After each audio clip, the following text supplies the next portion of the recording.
Hello everyone, it's me Forking, and today I want to show you one of my most favorite games I played in a while. I'm really proud of this game because it's with a killer that I missed playing at launch due to um how I wasn't really liking the game at the time. Sure, Wesker was in the game and he was like my most favorite killer. But once the night came out, I was kind of bored of the game already, and I kind of quit until the Singularity launched. And I came back with a new fondness for the Knight. I really like this killer. I think he's fun and very unique. But today I want to show you something really cool. And I feel like this build further like amplifies a lot of things great with the knight, and his zoning potential is nothing short but brilliant with this build. So here's the build. So I'm running a Peptimento build. Um so first let's talk about Hex Plaything. Um at first, when you hear the knight's terror radius, you can kind of guess that A, he's probably going to use his power to zone someone out from a gen, which is fair. But with Hex Plaything, you can use your power like by surprise. You can catch survivors off guard with Plaything, and I think that gives a lot of value to the game you're gonna see today. And of course with Peptimento, since we're gonna have a lot of totems around the map, we're using Peptimento to keep on pressure even if one of our totems do uh do break. So mainly we're gonna try to keep one Hex totem, which is a 30% decrease of survivors gen speed, which is really good. But you see in this game that the knight really excels at at at doing more than one thing. Like he could be doing one thing, meanwhile he can also protect his totems. And you might say, oh, this is similar to the Skull Merchant. But the problem with Skull Merchant is that she can't be in two places at once. And I really don't like this killer, but you can kind of tell that she has trouble going around the map, and the way to counter is basically do the middle generator and try to keep gens as far apart as possible, and she would be probably the easiest killer to counter. But with the knight, he doesn't have that problem because of his zoning potential. I also have another game that I might post later, down the week, but it was in Garden of Joy, and it was another good game where even though the gens were very far apart, the knight was still able to sort of keep pressure onto gens. Sure, that might be annoying, but I'm not talking about gen kicking. I'm talking about pressure and zoning people out, spreading people out, and trying to make them do other things. And this build excels at keeping survivors away from generators. And one of the most underrated perks that gave me insane value from this build, from this game, is Huntress Lullaby. I was utterly surprised on how much Huntress Lullaby was giving me so much value. You see in the match that there was a lot of missed skill checks, and Huntress Lullaby was the reason behind it, and it was amazing. And of course, we cannot run a Pentimento build without using Haunted Grounds, and I do get some Haunted Ground value. Overall, all of these perks had a play in this game, and I'm really proud of this game as well. If you want to enjoy more DBD content, I'm often gonna stream this game on YouTube, or if you want to tell me in the comments that you'd rather watch on Twitch, I will start streaming on Twitch if you want to. If y'all want me to start streaming on Twitch, I will start up a Twitch account and start streaming. But for now, I'll start streaming on YouTube. Either way, this is probably my most favorite build on the night because it just gives him so much potential as a killer, and I feel like this makes him at least bottom of A tier for me, because like this man doesn't need overpower perks, like he doesn't need Gen slowdown, because he has the power to zone people out. And you're gonna find in this game that although it does slowly like ramp up as it goes on, and that's kind of the Knight's weakness, that his games are really long, and like, yeah, just really long. But that's part of the course when you're trying to strategize with the Knight. Either way, I hope you enjoy this game, and I'm gonna be commentating over it.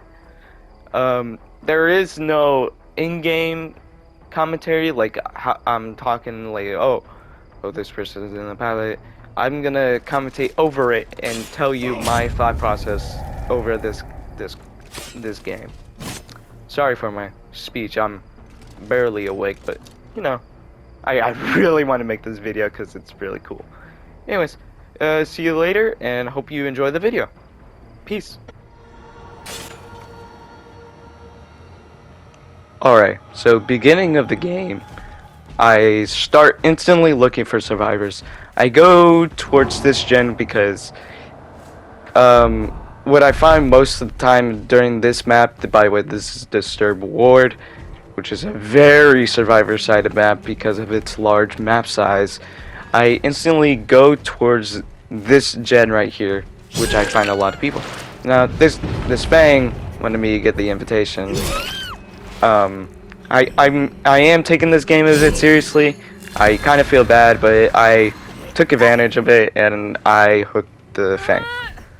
But that's not what the game is all like gonna be like, farming and shit. I guess she was just being really nice. So thank you, Fang. I don't mean to be mean. Sorry. But first totem down, it's Haunted Grounds, and then we patrol the map. Simple as always. And then we go to this part of the map where I think what you call Lullaby is at. So I was checking there was no one there. Now I go instantly towards the center. Now you see there's two gens in this area. I patrol I patrol towards the hook and try to get the unhooker. And as you can see, it led to a hit, which was really nice. What I did here, instead of kicking the gen, because to be honest, like, there's no point of kicking the gen, instead I patrol my crucifix around.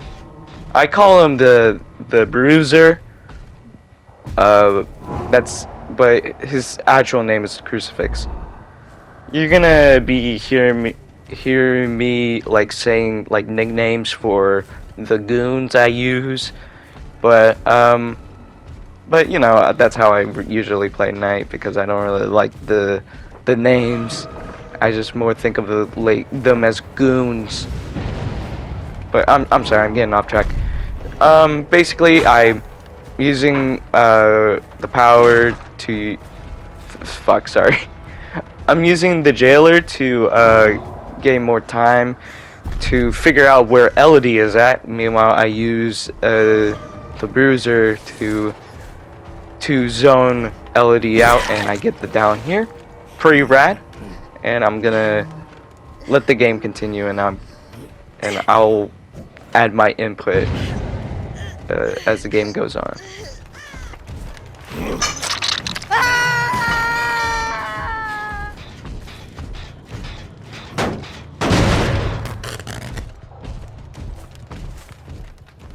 Okay, so now you see that a missed skill check has occurred. That's because of the sheer, raw dominance of Huntress's Lullaby. Fang does a very big oopsie poopsie and a doopsie whoopsie. And I was able to get rid of one of the god pallets out of the million pallets in this center of the Crota's Pren. But it's fine. And I get rid of another one. Pretty rad. Use the invitation to get rid of that one. Meanwhile, I mess up. But I continue on pressuring the middle of the Crota's Pren to find any little goobers. And Fang mess up. Get a hit, and I kick this gen so it can regress. So now, keep in mind, Huntress's Lullaby is not really the most popular perk, I should say. Not a lot of people have played against this perk in its prime day, and certainly not a lot of people play with Huntress's Lullaby right now. But I feel like the most surprising part is how much value I get from this perk. By the way, what I did here is wait for the unhook, but I definitely mistimed that. You could do a certain thing where you can like put a goon again near a hook, and it can immediately attach onto the unhooker, and it won't go away because the unhooking thing is already done with. But yeah. So right now I am okay. This is the Adas. So I'll go back pressuring the gens as usual, but this time they did a significant oopsie doopsie, little bit of poopsie, and a little bit of a fucky wucky, as they say. I think they're all here. Oh no, that's later in the match, sorry. But you're gonna see in this video that they all gather around in Killer Shack. And I think that's where they messed up the most. And I believe they shouldn't have done that. Okay, my goon is chasing the Fang. Meanwhile, I think I go onto the opposite side to catch Fang off guard. I get the hit, and I go ahead and pressure the middle generator. By the way, never go into the hole in the Crota's Pren. Always keep your pressure going, cause if you fall into that hole, that means the survivor can just easily get out and get out of like whatever hiding spot they're in and just continue doing the gen even though you're still there. So never fall into that hole unless it's absolutely necessary, or you see the survivor fall into the hole yourself. By the way, has anybody else noticed that the scratch marks are really weird? I think that's just me, but I don't know. It feels like I had the perk Predator on, and honestly, I don't really like it that much. I think I misplayed here. Oh no. This killer is really good at shutting down loops. Like that. that was a bad voice crack. But I didn't want to put them at basement hook because I want to continue pressuring around the middle because they're mostly at the middle. Meanwhile, I go ahead and activate Petimento thanks to glorious Hex Plaything and Haunted Grounds. By the way, I didn't use Undying here. I didn't use the perk Undying. Undying is a really good perk that goes really well with Devour Hope, which is another really good Hex perk. But the reason why I didn't use these two Hex perks, and I can actually show tomorrow, well not tomorrow, next video, why Hex Devour Hope and Undying doesn't really work really well with the Knight. It's because he doesn't really get consistent downs. He more gets consistent zoning, and then he gets downs. And it's more important to get everyone injured, everyone weak and frail and fragile. And I think I do a very big misplay, and Ada is able to catch up to the pallet. And I fuck up. I do the bad thing, but now I put a goon there, and I just leave. I go back to pressuring my totems and gens. The reason why Hex perks really The reason why Hex perks is really good with the Knight is because on top of his constant pressure with the gens, he also has he can also pressure people to do totems, and that will slow the game down even more. And Knight is just constantly on survivors' asses 24/7, and it's really frustrating to go against this as a survivor. I understand. So now I'm going to this gen to the left. Well, after I activate Petimento, of course. This gen is getting a lot of progress done, and there's a lot of survivors nearby. What I do is I put a goon there, and I think that chases the Ada. Let's see. No, it doesn't. But I did get Elodie.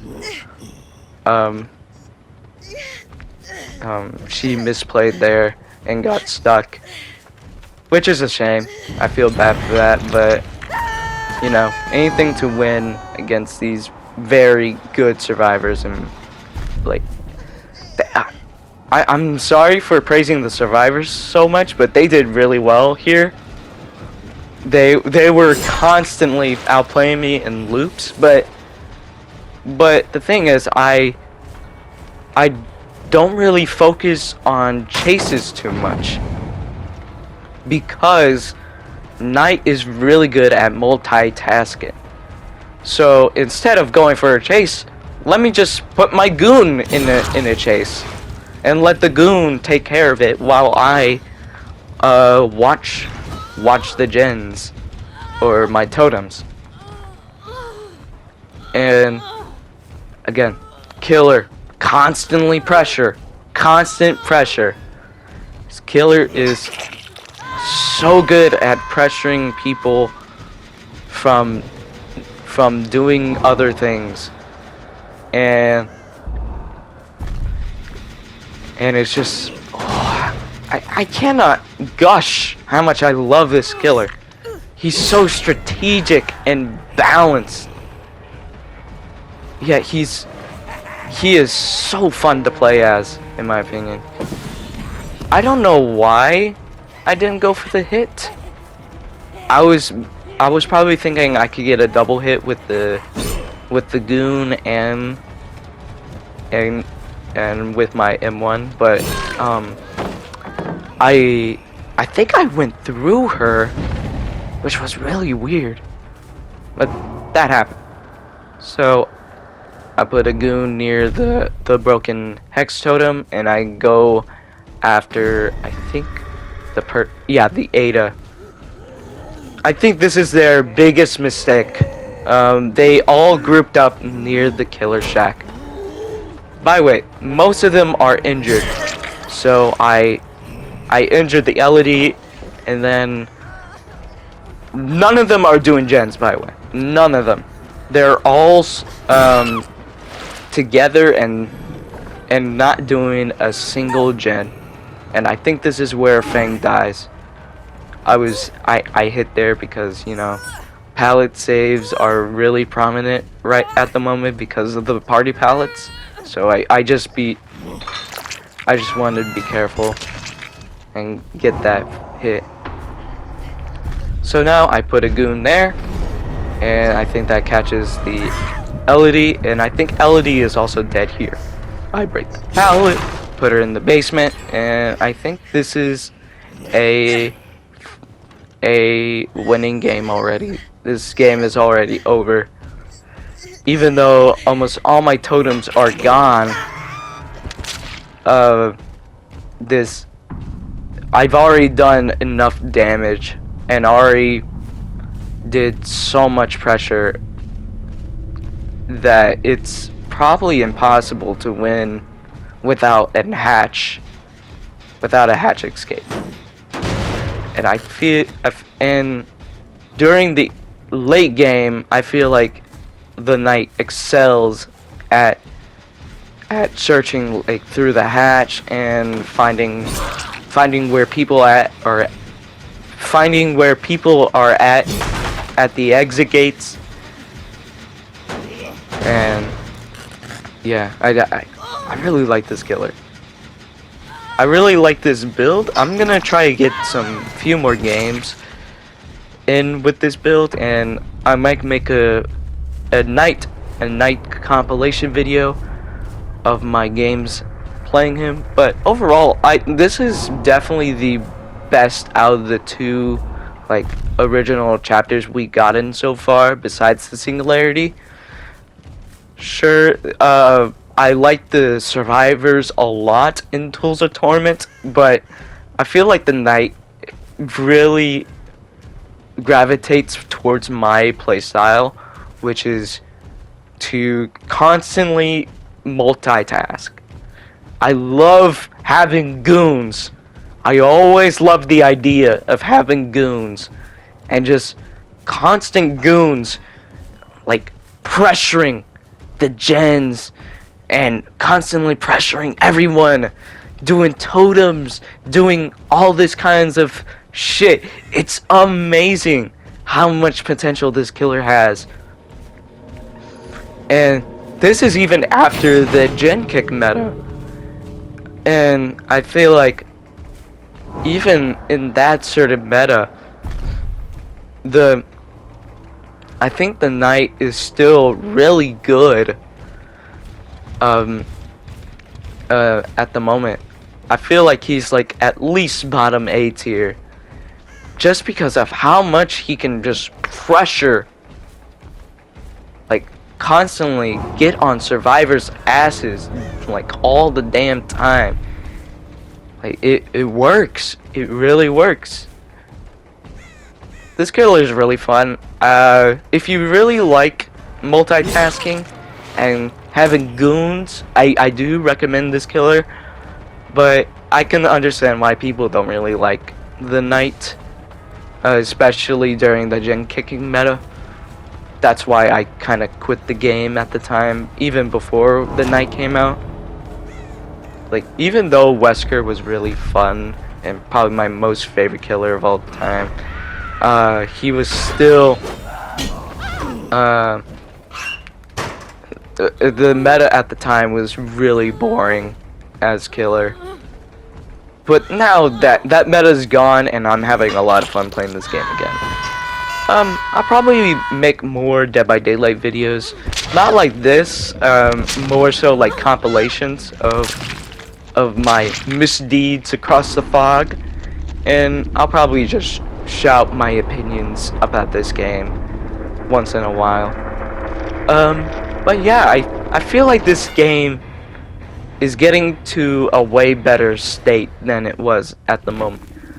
I think the new problem now is with anti-healing and made for this, but I feel like we're at a good point now where we don't have to constantly rely on Gen's slowdown. And Gen's slowdown is pretty boring.